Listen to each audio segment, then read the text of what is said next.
Hello and welcome back for another episode of Financial Freedom by 40. In this week's episode, we're continuing our time in Broome. When we released our last episode, we had hoped that we would be back on the road by this Friday.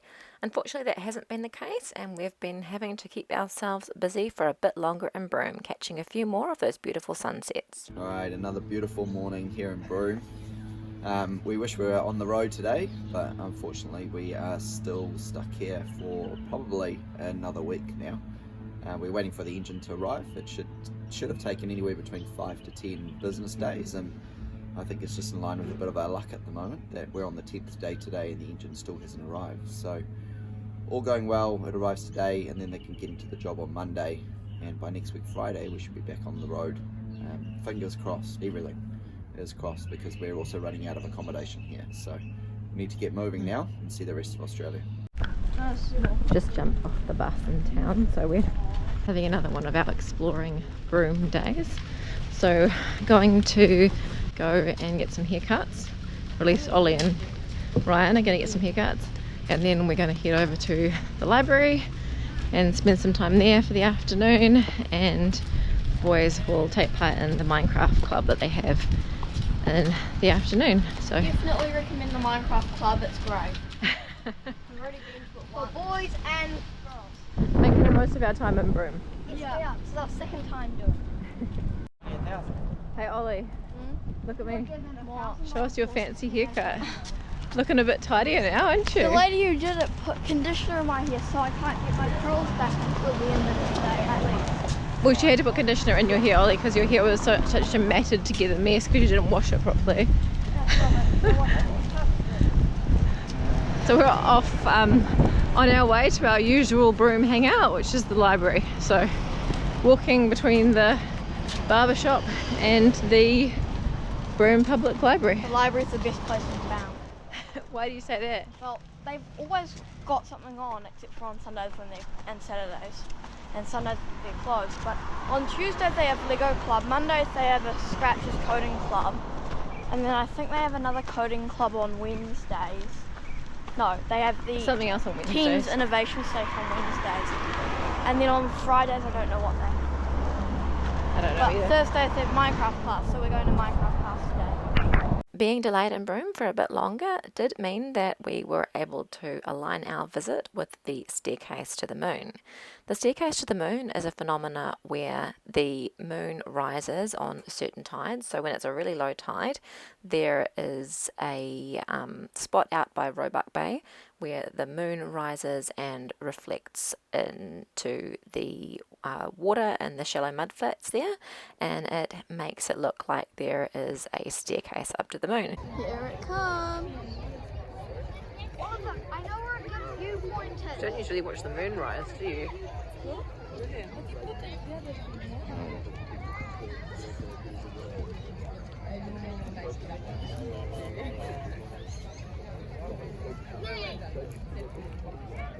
It's supposed to be full up though, isn't it? But still on the horizon. I don't know. We'll find out shortly, I suppose. See if it does the whole thingamajiggy. Altogether, it took about 5 minutes for the moon to rise high enough over the horizon that the staircase to the moon effect started to be obvious. So I'm going to speed us up through this little bit. It is a little bit of a slow process, and to be honest, the video on the phone doesn't actually capture it quite so well as it does with the naked eye when you are there. Looks very, very red though, doesn't it? You can see the staircase is starting. Yeah, it is stunning. It is stunning. Yeah. I'm going to get the big camera out now. How nice to see you. Please don't go. This is the staircase to the moon.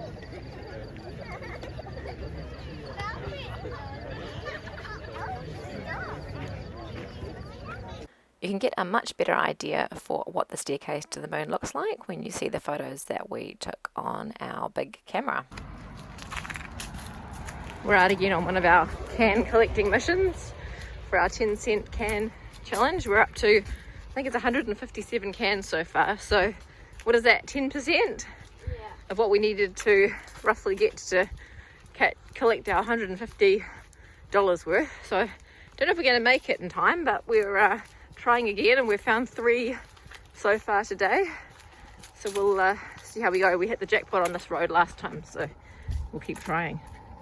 Is it Qantas?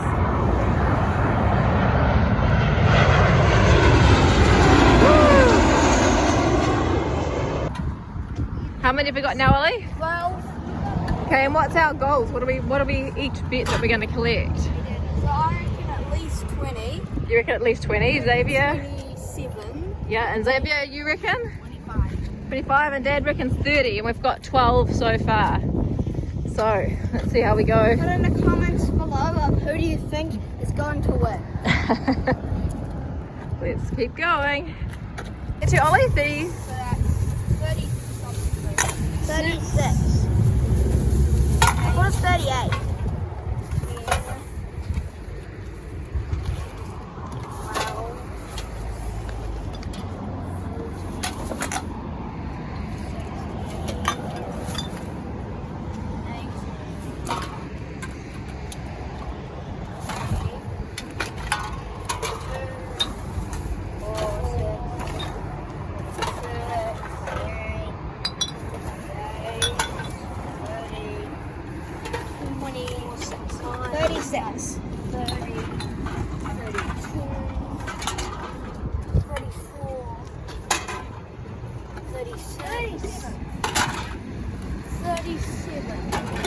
So we didn't do an update of how many cans we ended up collecting the other day, so we thought we'll do a bit of an update now. We've sort of bagged them up and we're going to go out again, so we might get some more while we're out and about. So how did we go the other day, Ollie?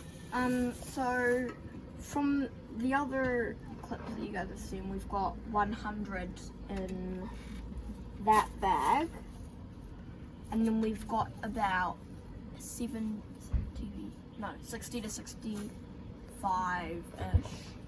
in that bag there. So we filled another bag while we were out the other day. Yeah.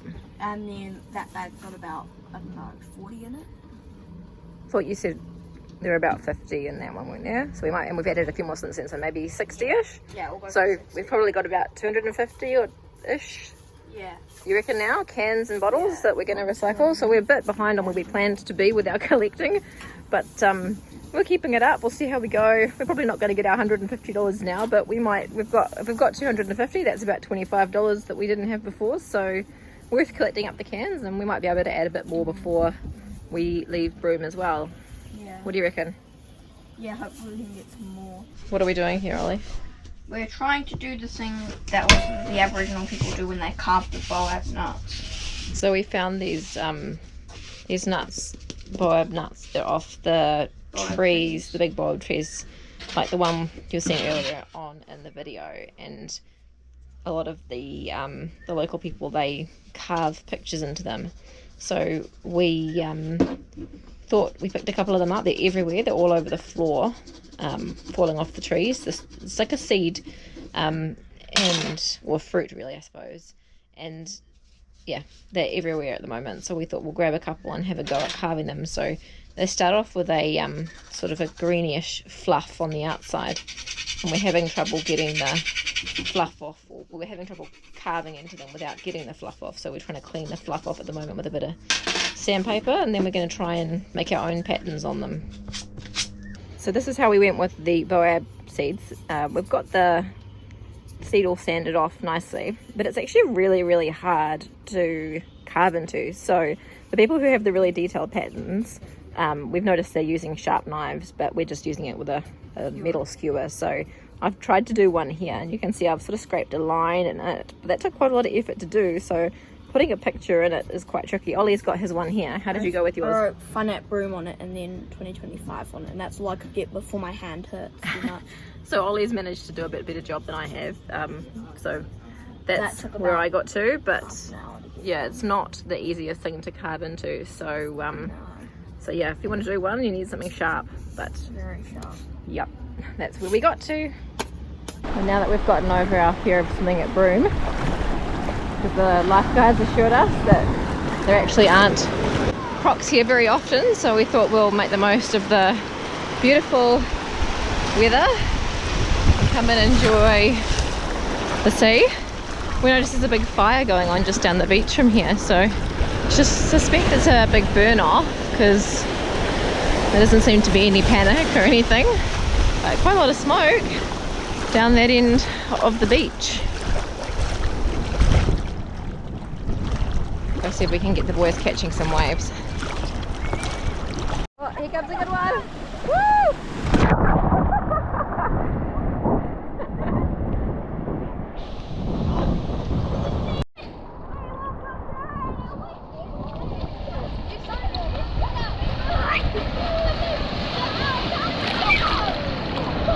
Oh, that was a flop!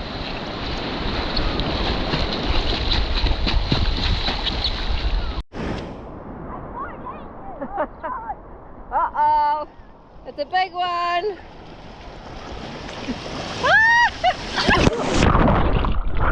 Thankfully, we're only 5 minutes walk from the beach, and being able to come down to the beach and enjoy some time down there boogie boarding has really made a big difference to our time here in Broome. We've also got to see the camels coming past us on quite a few occasions. They have an afternoon camel ride and then an evening camel ride, so kind of cool getting to check those out coming down to the beach. But aside from that, it's mostly been a lot of sunset, so catching lots of those beautiful Broome sunsets, enjoying our time in the library, and just trying to make the most of the activities that we can do here while we are in Broome. Hopefully, by the time we see you next week, we will be back on the road. So crossing fingers and toes and everything that next week Friday we'll be able to give you an update that we have the car back and we are ready to roll. Thanks so much everybody for tuning in for another episode. We really do appreciate your support, and we look forward to sharing some new travel adventures with you very shortly. If you'd like to follow along with our journey on social media, you can find us at Financial Freedom by 40 on Facebook and Instagram.